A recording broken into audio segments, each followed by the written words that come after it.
given group from which how we can get the new groups that is dealt.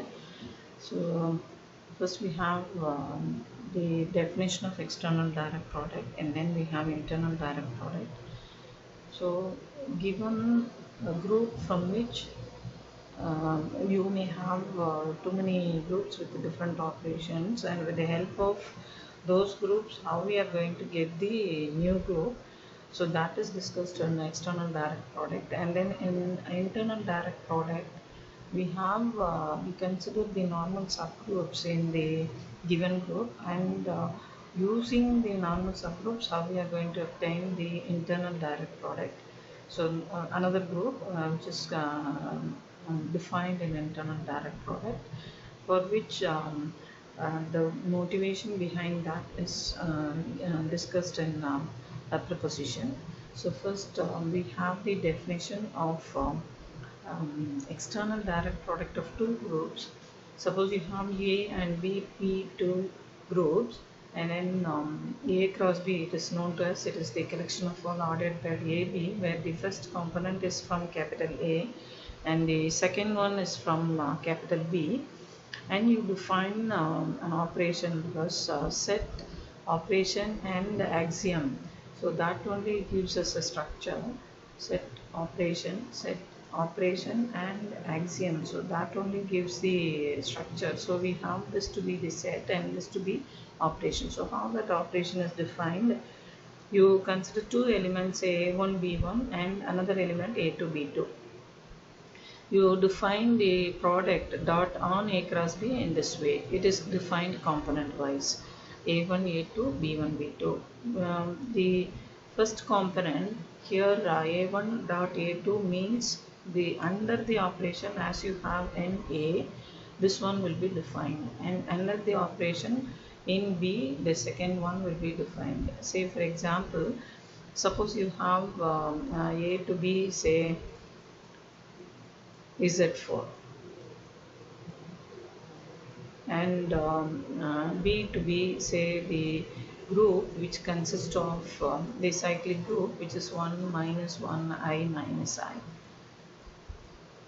Then in that case this will be a group under addition modulo 4, and this is a group under multiplication of complex numbers.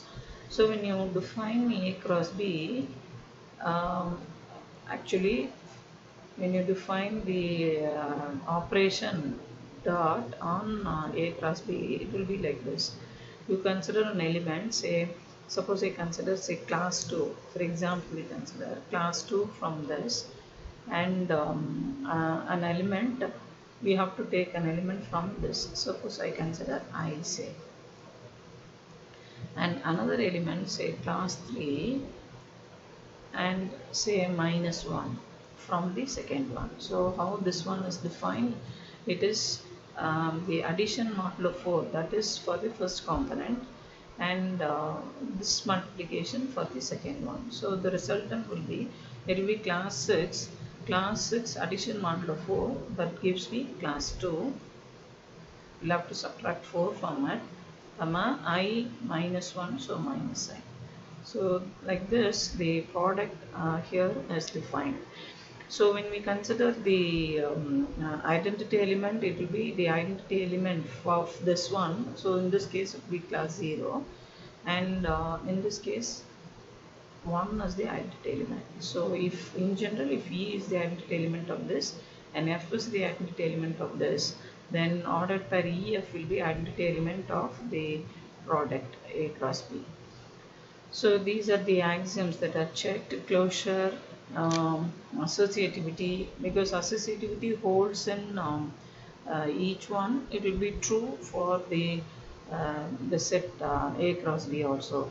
So and then EF, if E is the identity element of A, F is the identity element of B, then AB will be the, EF will be the identity element of A cross B. And for any element AB in A cross B, we know that for A inverse is the inverse of A in A, and B inverse is the inverse of B in B. So A inverse B inverse will act as the inverse element. So closure associativity and identity element and inverse all are checked, and therefore A cross B is a group under multiplication. So that group is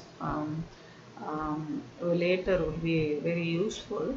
And if A1, A2 and so on in general are n groups, then the external direct product of A1, A2 and so on An is denoted as this and is also a group. So here is the motivation to have the definition of the internal direct product.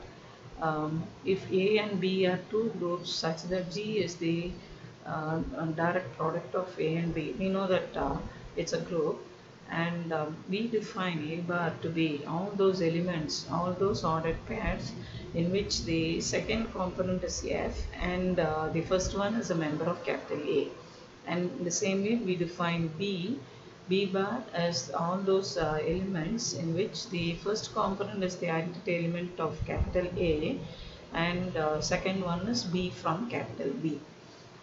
So with this notation we are trying to prove that this A bar and B bar are normal subgroups of G, and A bar is isomorphic to A, B bar is isomorphic to B, and G is written as A bar, B bar.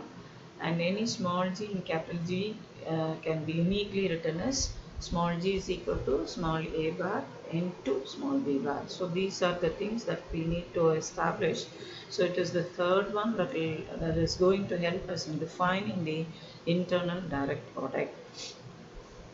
So in order to show that A bar is a normal subgroup of G, we'll have to show that first it's a subgroup. In order to show that it's a subgroup, we have to show that it's non-empty. So very obvious element present in A bar is your identity element EF, because for any element to belong to A bar, the second one should be F. So with the second one to be F, and because my A is given to be a group, it will have an identity element. So UEF will act as the required element, and therefore my A bar is non-empty. And you consider two elements to show that it's a subgroup. Consider two elements X and Y in A bar. So that X can be written as A1 ordered by A1 with the second component F and first component A1, and Y is ordered by A to F. You consider X dot Y inverse. Here Y inverse will be A2 inverse F inverse. F inverse is identity element of inverse of the identity element in B. So that is F itself. So we will component wise multiplication. So when we multiply, this is what we get. In this, the first one is a member of A. The second one is the identity element of B. So naturally it has to be there in A bar by the definition of A bar. And only subgroup part that we have established. Now we have to show that it is normal under, it is normal in G. So we'll have to consider G in G and X in A bar. Consider GX G inverse. You have to show that that's a member of A bar. So G being a member of capital G is of the form an element from capital A ordered pair. Second one is an element from capital B. So this is from A and this one is from B. So and the inverse of this, this is actually G1 inverse, print mistake, it is G1 inverse. So and any element here X in A bar, you take it as AF. So component wise multiplication, so this is what we get. In this F is identity element, so in B, and G2 is also in B, so the whole lot will now be a member of B only with an element and its inverse. This one is identity element, so naturally this becomes F. Now coming to the first one, in order that this one, the whole lot to be in A bar, this has to be in A, and because A is a subgroup and G1 is a member of A is also a member of A, the whole lot will now be a member of A. So it is, suppose I call it as say some A prime, then A prime F is the element which is present in A, and therefore the whole lot is present in A bar. So here we don't use the normal C which holds in A. We don't know about it. A is normal or not, we don't know, but we are given that A is subgroup, so only subgroup condition only we have used. So you have this is in A, this is in A, this is in A, A is a subgroup, the whole lot is in A. So the entire element will be in A bar. Second one, we have to show that. So in the same way, we have shown only that A bar is normal in G. In the same way, we can prove that B bar is normal in G. So that will prove the first subdivision. For the second one, let's psi from A to A bar. We want to establish that A is isomorphic to A bar. Both are the same because isomorphic to is an equivalence relation. Whether you show that A bar isomorphic to A or vice versa, it is the same. So we consider mapping, in fact a rule from psi from A to A bar defined by any element here as taken as A, and its image is first component the same thing and the second one the identity element in B. So any element in A bar is only of this form. So for well defined, if you consider A is equal to say A prime, then naturally your AF will be equal to the ordered pair. AF will be equal to ordered pair A bar A prime F. So this is nothing but the image of A under psi, and this is the image of A prime under psi. So you consider two elements in the domain to be equal. This is your A domain, and your codomain is A bar. So you consider two elements. Psi is the rule which connects these two. We want to show that it's a mapping. So you consider two elements in the domain to be the same. These two are equal. You have to show that the corresponding images are equal in the codomain. So for well defined, you go from here to there, and for one to one you have to come from there. This is for one to one. For well defined, from here to there that you go.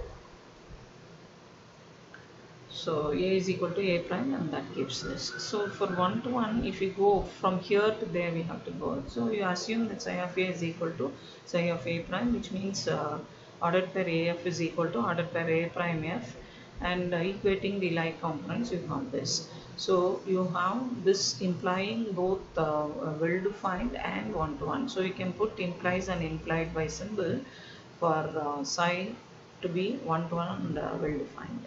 Onto is very obvious for the reason that A bar, the elements in A bar and whatever you have written on the right side of this being the same, we can say that it is obviously onto. And for homomorphism, we have to consider two elements. The product AA prime, that is the product defined in A, say, then psi of AA prime, we have to show that it is psi of A into psi of A prime. So this is AA prime F. This is rewritten as F into F, nothing wrong in that. And then this is rewritten again as AF because the product of this will give back this. So nothing wrong in writing like this. And that serves our purpose. This is psi of A and this is psi of A prime. So psi of AA prime is psi of A into psi of A prime. Therefore psi is a homomorphism. And therefore your A is isomorphic to A bar, which means A bar is also isomorphic to A. Similarly, B is isomorphic to B bar. Next, we have to show that A bar B bar is equal to G. So we have to show that this is contained in that and this is contained in this. A bar B bar contained in G is very obvious because A bar is a subgroup of G and B bar is a subgroup of G.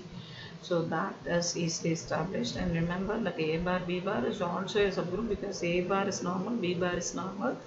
The product should be normal, in fact subgroup, and more than that it's a normal subgroup in G. But what we try to prove here is equality. These two are the same. So one inclusion is already true. To prove the second inclusion, you consider small g in capital G. Then small g is written as ordered by AB by the definition of G. And this is again rewritten as AF into EB. So because when you multiply these two, you get back this. So you can always write, and this obviously a member of A bar, this one is a member of B bar.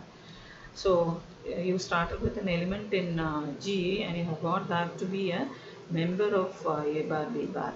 So G must be contained in A bar B bar. So clubbing these two, we get G is equal to A bar into B bar. This is actually A bar into B bar. It is A bar into B bar. To prove the uniqueness, we have got prove uniqueness also. So suppose I have G as to be a bar, b bar as well as x bar, y bar say. Then because LHS being the same, we have to have x bar, y bar to be equal to a bar, b bar. So that's what is written here. Now we give explanation for this. X bar is nothing but XF, and y bar is nothing but EY, because this is from capital B. So first component should be E. This is from the A bar. So the second component should be F. So in the same way, A bar is rewritten, and then component wise multiplication here gives me XY, component wise multiplication here gives me AB. Then equality of ordered pairs gives the first components should be equal, second component should be equal. So this is what you have, x equal to A, y is equal to B. Now we want to show, say for uniqueness, if you have G being written as A bar, B bar, G is also written as x bar, y bar, means for by uniqueness what we mean is we have to have A bar to be equal to this one, to be equal to this, and B bar to be equal to y bar. So you start with x bar, which is XF, and X is nothing but A. So you have AF, and AF means A bar. So this part we have established. And then for the second one, you start with y bar. Y bar is nothing but EY, and y is nothing but B here. Y is nothing but BY. So y is nothing but B. So you are having this, and this is nothing but B bar. So this proves the uniqueness. So with the help of this definition, this proposition, we have the internal direct product.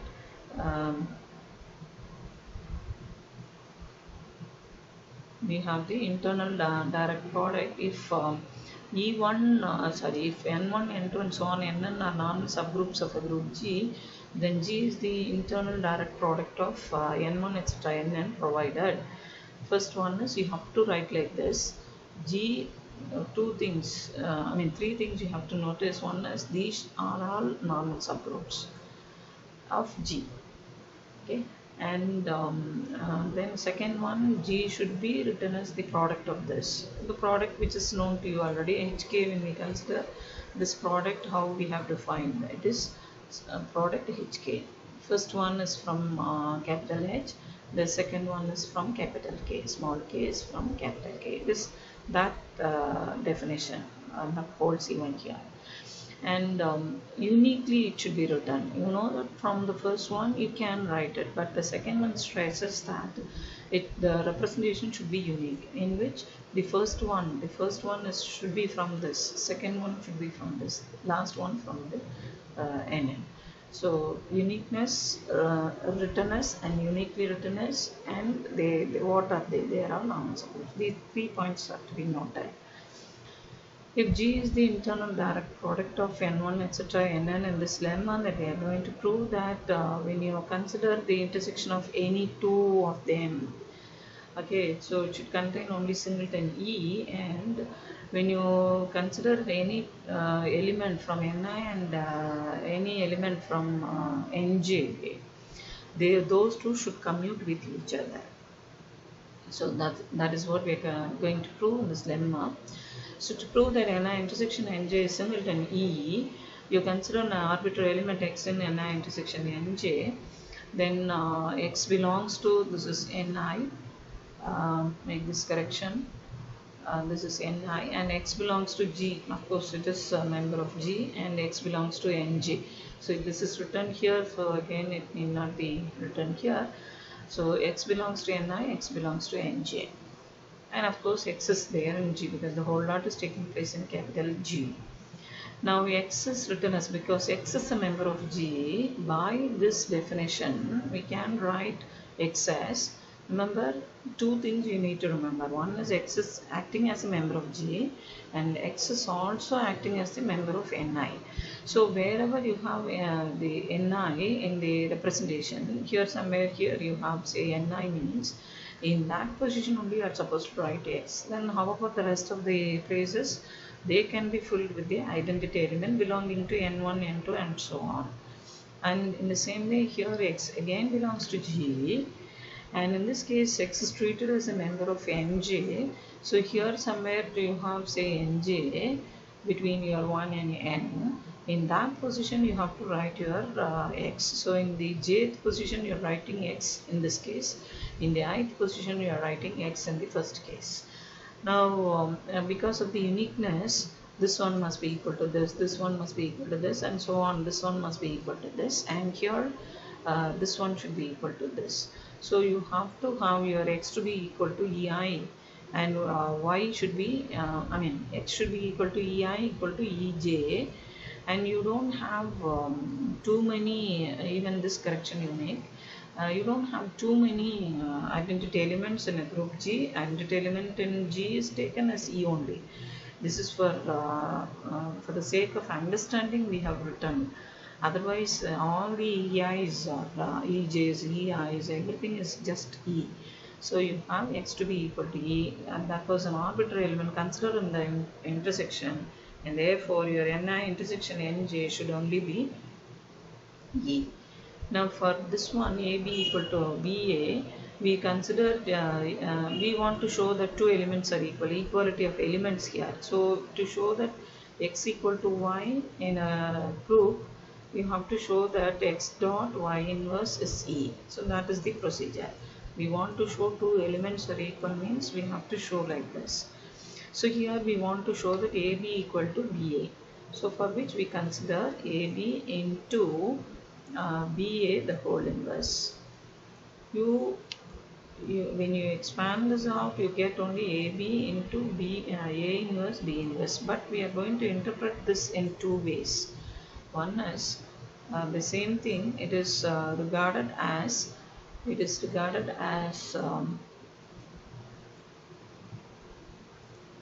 so if you club this way, this element, it will be a member of capital A. For what reason? It will be a member of Ni. Why? You have taken your A as Ni, so this will be in Ni, and your Ni is normal, because by the definition internal direct product means these Ni should be normal subgroups. So because A is normal and A is a member of Ni, A is in Ni, by the definition of normal subgroup and the definition of subgroup, this is in Ni because Ni is normal, and this is also in Ni by the condition given in the statement. So product of two elements of Ni should be in Ni because it's a subgroup. And again you consider the same element. Now we are going to group that as we shall consider this. So you are going to group now this as AB, A inverse, B inverse. Like this you group. So when you group it like this, B inverse is a member of Nj. B is a member of Nj. B is a member of Nj. So B inverse should be in Nj. And this one, because B is there in Nj, Nj is normal, AB, A inverse will be in Nj. So the element is the same, but it is present in both Ni and Nj. But Ni intersection Nj for the first part is singleton E. So this must be equal to E. So that is what we want. So that AB equal to BA, and that proves the second subdivision. Now for the theorem, let G be a group, and this one is asked in section B for 5 marks, and this is section C question. Let G be a group, and G is the internal direct product of N1 etc. and N, and T is the external direct product N1 etc. What we are going to show is our internal direct product is isomorphic to external direct product. We have to show that internal direct product is isomorphic to external direct product, which means we have to consider mapping between them and establish. So when we establish, which one comes first is you have T to be the external direct product. So E comes first. External direct product is, because we said no already, that whenever we have isomorphic relation, that's an equivalence relation. Whether you want to prove this to be isomorphic to this or this to be isomorphic to this, both mean the same. Even though in the statement internal isomorphic to external is given, what we are going to prove is external isomorphic to internal. So any element here is ordered n tuple. So you have psi is a mapping. See, when you have the proof involving the definition of a mapping, the definition of psi is to be clearly mentioned. Without mentioning what that psi is, if you simply write psi is well defined on to one, whatever description you write about your psi without defining what that psi is, marks will not be given. So you need to correctly mention what is your domain, what is your codomain, and how the rule is defined. Everything is to be clearly mentioned. So psi is a mapping from T to G defined by, because any element here is an ordered n tuple, this is what you have, and here any element is written as the product only. Internal means you have product, external means ordered pair or tuple depending on how many groups that you have. So here each Bi is a member of Ni, I ranging from 1 to n. So this psi is, we have to show that it's well defined, and it's obviously onto well defined. You can consider two elements, say B1, B2 and so on, Bn ordered n tuple, another one B1 prime and so on, Bn prime. So that B1 will be equal to B1 prime, B2 will be equal to B2 prime and so on, Bn will be equal to Bn prime. So that when you consider psi of B1 etc. Bn, you can easily have it to be ordered n tuple, be equal to psi of B1 prime and so on Bn prime. So that can be easily established. And in the same way for onto, it is obvious because whatever you have on the right side, that is how the elements in G are described by the definition. Right, so psi is obviously onto and it's well defined. For 1 to 1 we consider in this way. Before to that we will finish up the homomorphism part. You consider X to be an element from E, that is T, and Y to be also to be in T as AIs and BIs with the components, ith components. So X is this, Y is this, XY will be, you have to consider the product and this is what you get. So this is how you have, so this implies, this is how you have the simplification, this one, but from which you have to show that, sorry, this is not implies, it is equal to only. So we will see that how we can have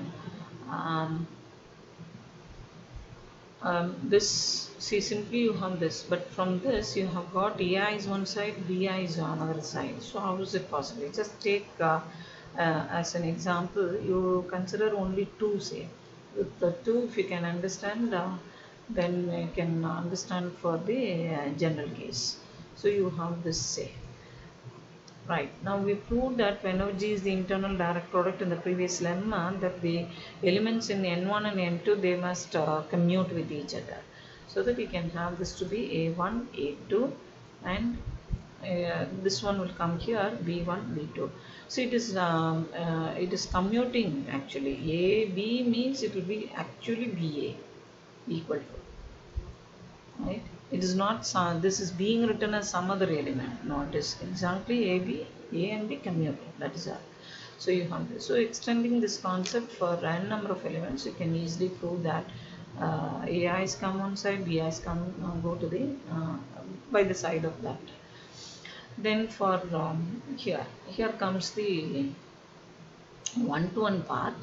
So when we consider the one-to-one, we need to show that whenever we have psi of x is equal to psi of y, psi of x is equal to psi of y, we have to show that x equals y. So suppose I consider x to be, so as we did in the previous case, we shall consider this for 2 elements. Then in the same way you can establish it for n number of elements. So we shall have A1, A2. Psi of, we assume that psi of A1, A2 is equal to psi of B1, B2. what we need to prove that this is my x and this is my y. So this is my x, this is my y. So I have got the images to be equal. What I have to show is the three images are equal, which means A1, A2 is equal to B1, B2 ordered pair. So by the definition, this is nothing but A1, A2. And by the definition, this is nothing but B1, B2. What we are going to do is, we are going to pre-multiply. See, the aim is to show that A1 equal to B1, A2 is equal to B2, right? So one thing we can directly say, because of the uniqueness, because any element in the G, any element in G should have unique representation, because G is the internal direct product. So straight away you can consider, so A1 will be equal to B1 and A2 will be equal to B2. That is what actually we want. So the uniqueness follows from the fact that G is the internal direct product and the definition of internal direct product. So in that way you can establish, or you can even prove that B1 inverse A1, this side you can bring that B1 inverse A1, and the other one it will be B2 A2 inverse, pre-multiply and post-multiply by B1 inverse and A2 inverse. This is a member of N1, this is a member of N1, and the same element being written as this, which being a member of N2, we have this to be a member of N2, and in the same way this is a member of N2 being equal to this, which is a member of N1, this is a member of N1 intersection N2. So both are members of N1 intersection N2, and that is nothing but singleton E. So each one should be equal to singleton E. In that way you will have A2 equal to B2, A1 is equal to B1. So either in this way you can prove, or in this way you can establish that psi is 1 to 1. So that is all for the as for the theory in this section are concerned. We need to concentrate on the solved problems.